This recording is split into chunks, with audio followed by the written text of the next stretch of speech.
You know something? Like, this is my third time recording this. I know they don't want me to say this. Oh my God, I know they want me to say it, but we gonna get to it. So, mind you, the second person I had kids with, we okay. We on a good terms. Not good terms, but we're baby mama and baby daddy type energy because you stay with Cece and I already know she be doing because mind you on that Google page she's still posting shit. Subliminal shit. A lot of people don't know about that Google page, so that's how I know it was towards me. But anyways, so Claudia get back to the States. And mind you, he then confesses to her the reason why he was acting funny while she was down there. She ended up meeting his mom. And you know, Haitians are fake when they're first in your face. Not this Haitian, but... But anyways, so he ended up confessing to her, to Claudia, that his mom thought she was really pretty, but she was too big. And that because they had a rich uncle, supposedly, she didn't want, basically, her bloodline mixing with theirs because they came from, like, a fit background. And the girl that his mom wanted him to be with was slim and petite.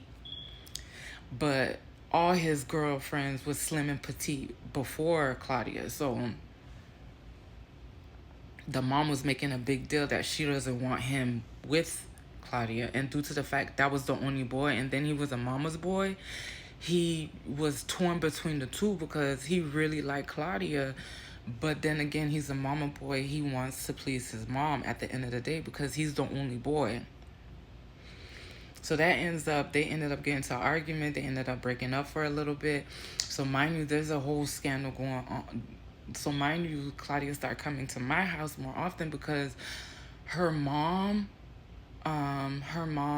husband, like I said, when he would drink, he would like throw the whole fact about her sleeping with married men and then having an affair with a pastor. He would always throw that in her face, especially when he was super drunk. So she started going to a new Haitian church. So he was already like upset about the old church. So now she's going to this new Haitian church and the pastor is a man. So he's always accusing her every time she goes to the church. So Claudia don't want to deal with that. But then she started going to the Haitian church with her mom.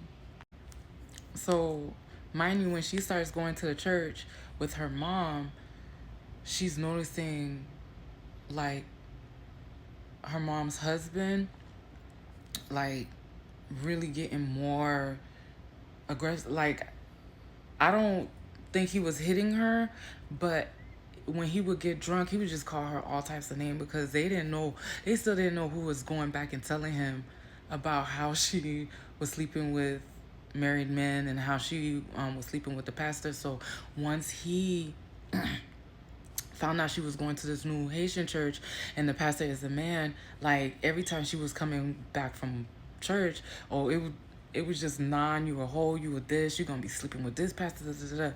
So Claudia would, instead of going back over there and like hearing all that, she would always come to my house.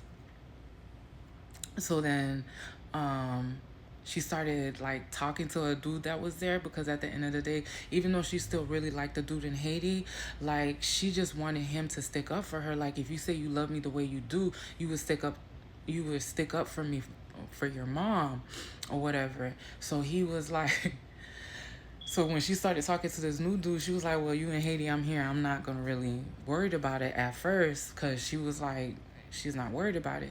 So then, mind you, Tasha and Isabel always had my number due to the fact that they would invite me to their kid's birthday party.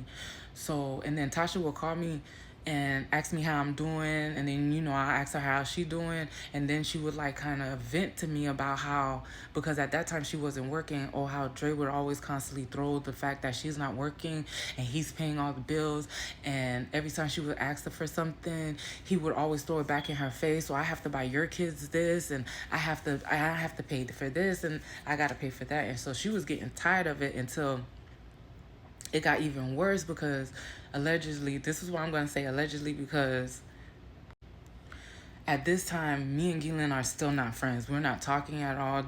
I'm still mad that you ended up telling them. But I still, like, during conversations, I still would ask, like, how she's doing, how's everything going for her. So around this time, she ended up losing her job at the hospital. So her and Cranberry are still staying together, but their lease is about to be up. And he ends up telling her, if you don't find a job by the time the lease come, he's not renewing it because he's not going to pay all the bills. But then allegedly, this is why I'm like, I wish I was talking to her around this time, because the story that she gave them was the same story she told me the year before they even moved in together. So that's why I'm like, I don't know how true it is. So I'm like, this is alleged. So this is what Tasha's telling me. She ends up finding out that he had a whole nother girlfriend, had a whole nother apartment. So when she found out about that, Tasha is saying that Gillian is basically telling Cranberry, like, I still want to be with you, but it's gonna take me time to find a job. And he's like, if you don't find a job by the end of this lease, he's gonna go move in with his girlfriend. Basically like that. So I was like, damn it. But I didn't tell them that I already knew that story. She told me that story a year before. So I'm thinking in my head, when Tasha's telling me he never left the girl, that's what I'm taking it as. So their lease is up and Gillian don't have nowhere to stay. Guess who she got to go stay with? Tasha and Dre. So mind you, Tasha and Dre still had that animosity towards Gillian, but like I said, she felt like she had to be a sister and like push it aside because she didn't want her sister to be, homeless or whatever. So Dre said that, yeah, she could come stay with them. But I already knew, like, the whole thing with Claudia too, like, y'all was just waiting for a moment because her family was always begging for something or they need something.